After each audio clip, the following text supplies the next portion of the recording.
LakelandCarKeys.com. I got a 2020 Toyota Corolla that came in.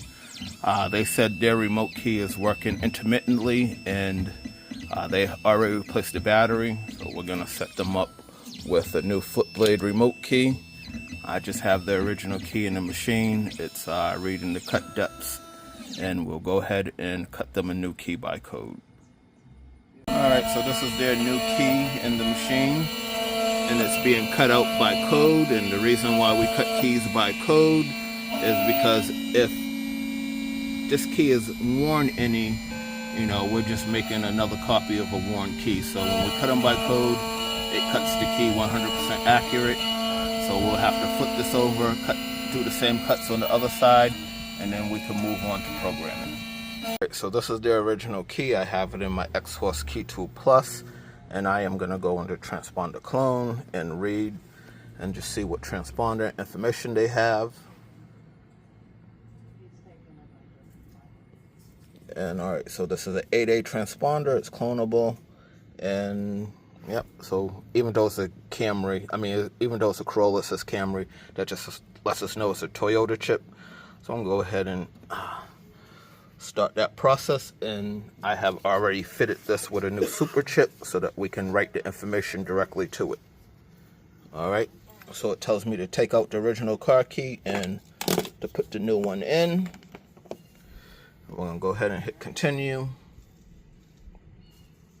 Now I can go in and plug in the xhorse directly to the vehicle and go through that immobilizer process. It's going to ask me for a third-party immobilizer code, which you can get from www.toyotarollingcodes.com for additional cost. But this is, this is free for us, and it will do the same process. All right, so we got to make sure our internet's connected. I'm at home, so it's trying to pick up my home Wi-Fi. So let me just go ahead and switch it over to my phone and get this done. All right, so I got the internet connected, and I am back, and it detected the super chip, and it's going online doing this calculation, and it will write the information. So now that we have the blade cut, we can go ahead and start the vehicle with this. I will use my Autel IM508, and we'll continue with the remote programming.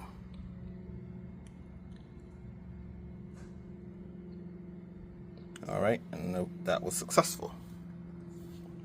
Now I'm in the vehicle. This is our aftermarket key. The original one has the Toyota symbol on the back, and there is a little immobilizer light right here in red. When we stick the key in, we see the light flash when it comes out, but when we turn it to the on position, there is no light whatsoever. And the vehicle starts up. We just verify that it stays running for at least 10 seconds, and we know the car recognizes this key. The transponder is programmed to the car, and then we can just move on to remote programming. All right, so from the main screen, I am going to go ahead and go into immobilizer, and we can auto vid.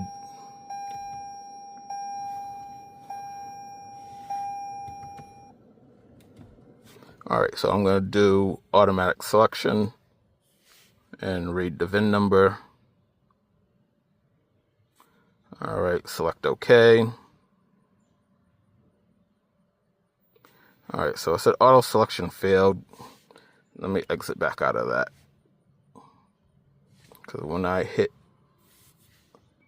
that should have pulled up that auto detect.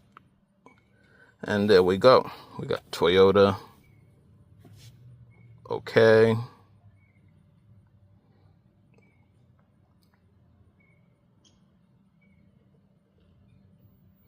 All right, so this tells us this was a build date of 12 of 2019, so it's a 2020 Toyota Corolla. And we want to go into control unit, but give me a second. I'm just going to switch these keys so that the original has the ignition on, and we can do the buttons with the new key. So I'm going to go into control unit, and we're going to go into remote system CAN, and we can look at the number of remote controls that are currently programmed to this vehicle. and it tells us that there are 2 remote controls. So I'm going to go ahead and hit OK. And then let's go into remote control learning.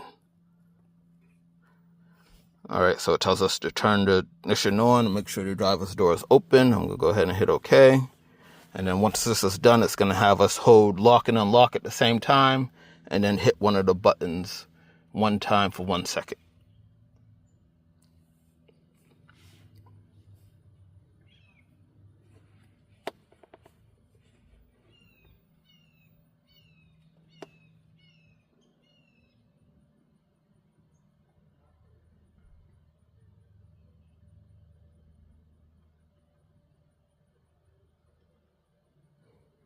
All right.